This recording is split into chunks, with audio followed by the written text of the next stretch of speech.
Jeff Slauson here from 19 News Now at the 19 News Digital Desk, getting through some slight technical difficulties to actually get this up and rolling here. All right, so today we have been expecting this news and been fully prepared for it to happen here. The Ohio school report cards are released.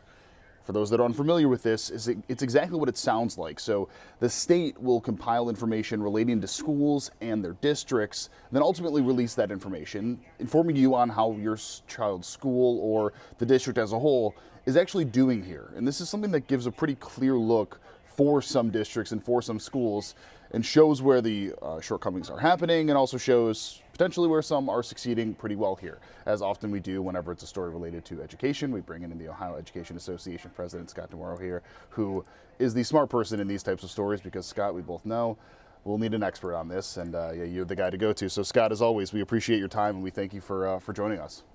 Thanks, Jeff. Good to be with you. So Scott, before we kind of break down the reports in general and the report cards in general here, if you can kind of talk about this student opportunity profile metric part of this, and then let's get into the nitty gritty here. But if you don't mind, break down exactly what that is. Well, I think, our state report cards for a long time have really emphasized student test scores. And, when you look at the ratings, and we've gone from different types of ratings, we used to have A to F ratings. Now it's 5 stars to 1 star ratings. But one thing that we know is true is that there's a direct line correlation between that rating, whatever you're going to use for it, and the amount of resources that exist in a district. So not surprisingly, the districts that appear to have the highest ratings tend to be the wealthy districts.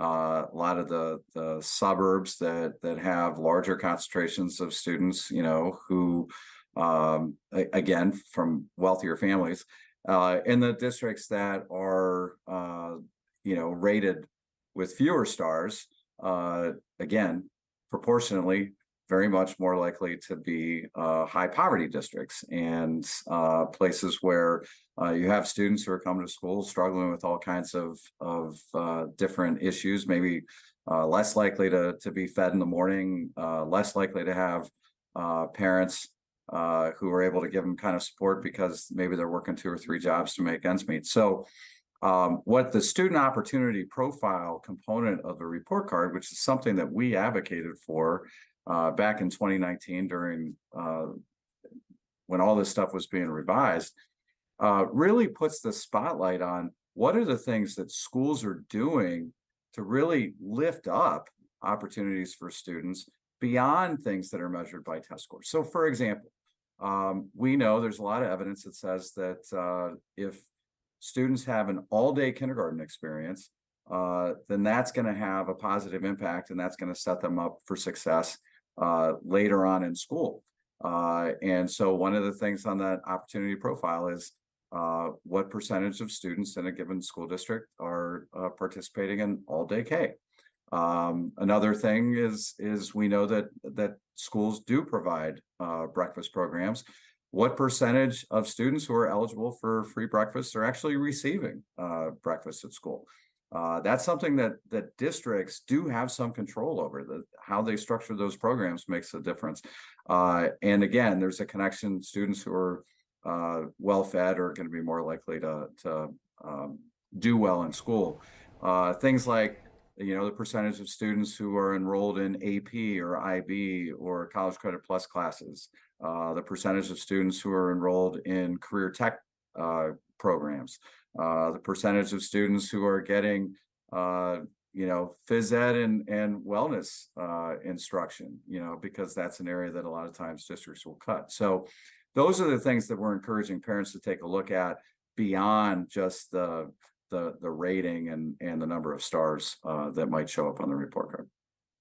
Scott, you mentioned the disparity that we're seeing between those that are districts that are in traditionally more poor areas and the stars they were getting, and that's basically what happened here. I mean, we have the wealthier districts having 5-star, 4-star ratings, and those that are on the opposite end of the economic spectrum having 2 and 2.5-star ratings here. Right. So it brings me kind of to this question. For a parent that is looking at these ratings and potentially is concerned, how do you suggest they actually take in this information? I mean, what should they truthfully be looking at here when there's a lot of info on there when it comes to their kids' education? Yeah, I think it's there are several components that go into that rating. The first one is the achievement component. That's the actual score on the test. What's the average student doing, and looking at the student population for all tested subjects, and that's English, language arts, grades 3 through 8, and again in high school, it's math, grades 3 through 8, again in high school, and then certain grades, social studies and science. They combine all that stuff together to look at the scores that students are getting on tests, and that's where I think it's important to think about that in context, knowing that there is a straight correlation between achievement levels and the backgrounds that students come to school with. So I would encourage looking at other components of the report card, including progress. So the progress component of the report card really looks at from one year to the next, are students making a year's worth of growth in these different tested subject areas. It's not a perfect measure, but I think it is something that schools really put an emphasis that we serve everybody. So we're going to take students from where they are. We're going to try to help them do as best as they possibly can. And so that progress component is important.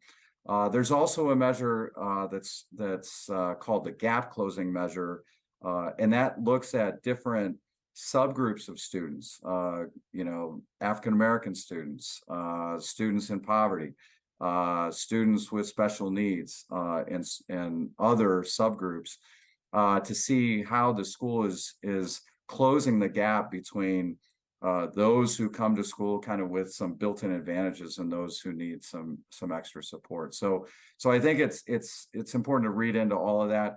But again, looking at those student opportunity profile indicators, because it also gives an opportunity for parents to look at how their child's school compares to similar schools, and how their child's school compares to the rest of the state. You obviously look through probably dozens, if not hundreds, of these at this point. Is there anything that you noticed there that it's either been giving you encouragement over the gains that we've been making? I at least was looking at one thing in particular, which was the graduation rates, and we saw that dip that happened during COVID-19, and the slow increases from there. Is there anything like that that you have noticed, either as a whole or in pieces, that has been encouraging from these numbers?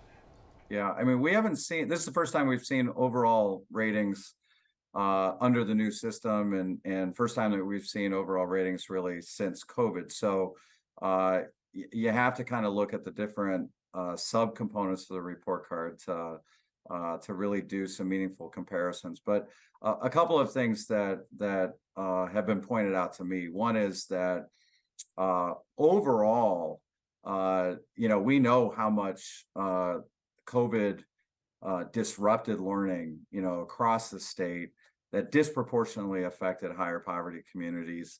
The good news is that we are seeing some measurable bounce back, particularly in literacy, and I think that's something that's good, and then also improvement when it comes to graduation rates.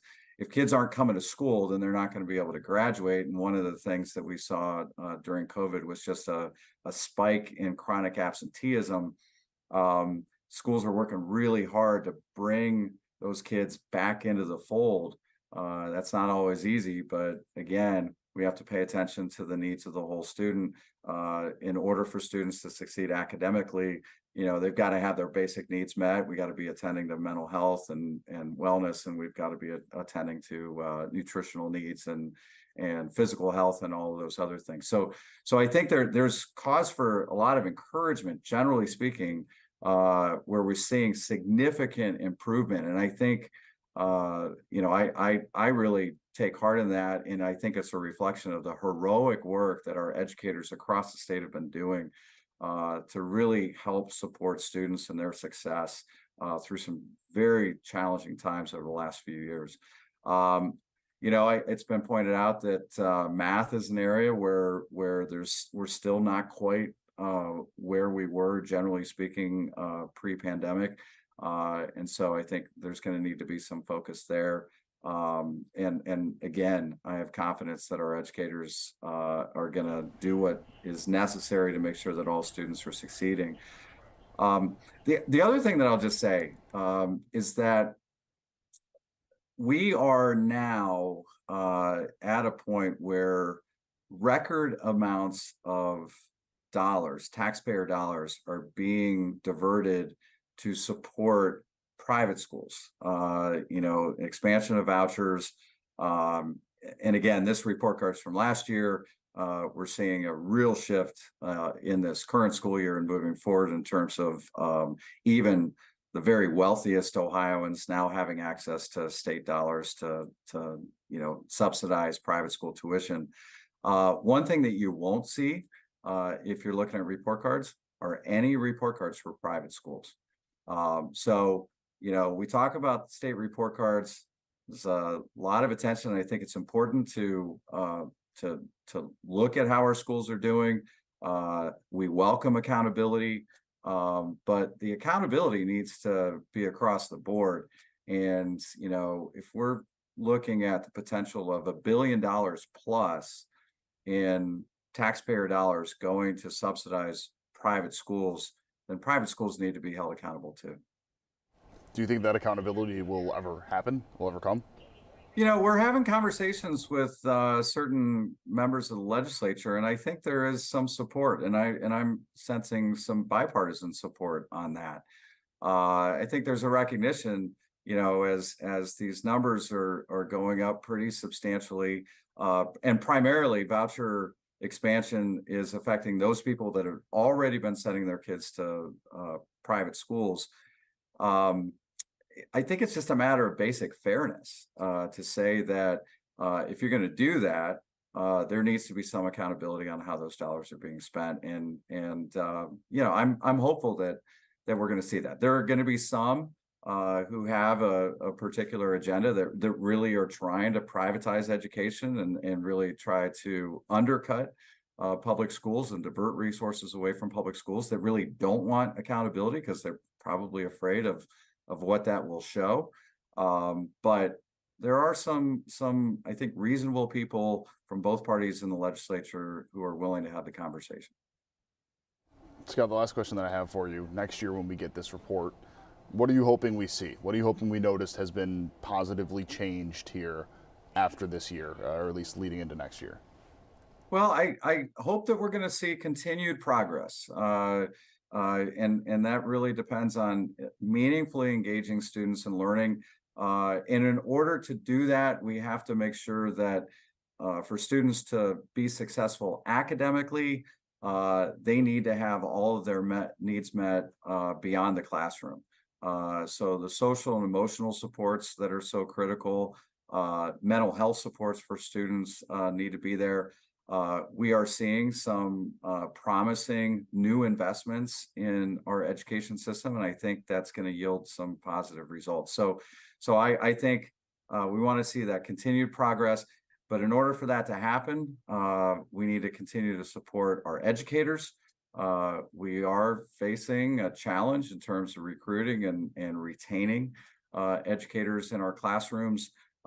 So that means that we've got to invest in competitive pay. We got to invest in quality professional development and support, both to bring new people into the profession, but also keep really good people who are working really hard with our students every day in the classroom, doing that good work. Scott, anything else that we didn't mention? Anything we should have touched on that we didn't? No, I think that covers it pretty well. As always, Jeff, I really appreciate the opportunity to have this conversation with you. And Scott, we always thank you for being so available. Scott D'Amoro, president of the OEA, of course. We appreciate your time, and yeah, thank you so much, and we'll very clearly be talking again very soon. All right, take care. All right, thanks so much. Bye-bye. So again, that was Scott D'Amoro, and that is Zoom, and that is me. Here we go. All right, so that was Scott D'Amoro, the president of the Ohio Education Association. Look, the best way for you to figure out if your school's doing well or your kid's school's doing well is just to go to our website. You go to cleveland19.com. We got a link. You can type your school in, you can find it out. They break it down by district and by school. That's the best way to do it, to be able to get the most accurate information. And then tonight on 19 News, I'll kind of break that down and also kind of go through what Scott said here regarding the trends that we noticed. And in particular, those wealthier areas seeing the better scores. And those areas that see a lot less economic prosperity seeing those lower scores. And that is very clear, at least around the Northeast Ohio, Cleveland area. I mean, the city of Cleveland, just for an example, gave a 2.5. They got a 2.5 rating out of 5. Yeah, that's not great. Westlake, which is a vastly different area, had 5. They got a 5 out of 5. Lakewood, for instance, scored, I believe, a 4 or 4.5. Lorain, 2.5. Akron, 2.5. Those areas not necessarily scoring as high as they would want to, and that potentially causing issues for parents to double think where they could be sending their kid for schooling. But again, I just suggest, I won't be going through every single school here, but I suggest you just going to our website, going to that link, and then typing in your child's school just to see exactly where you stand. And as Scott had said, the best thing to do right now is to not only do that, but to break down specifically why your school is in that spot. All right, that is it for this coverage here on our digital stream. But of course, we'll have much more tonight on 19 News at 10 and 11, and that website, if you go to cleveland19.com, we all have that information as well. Much more to come, as I said, on air and online. 7:30 newscast starting in about 40 minutes. We hope to see you there. And of course, we will have much more on air and online. 19 News, now streaming on Samsung Smart TV. Search for channel 1035.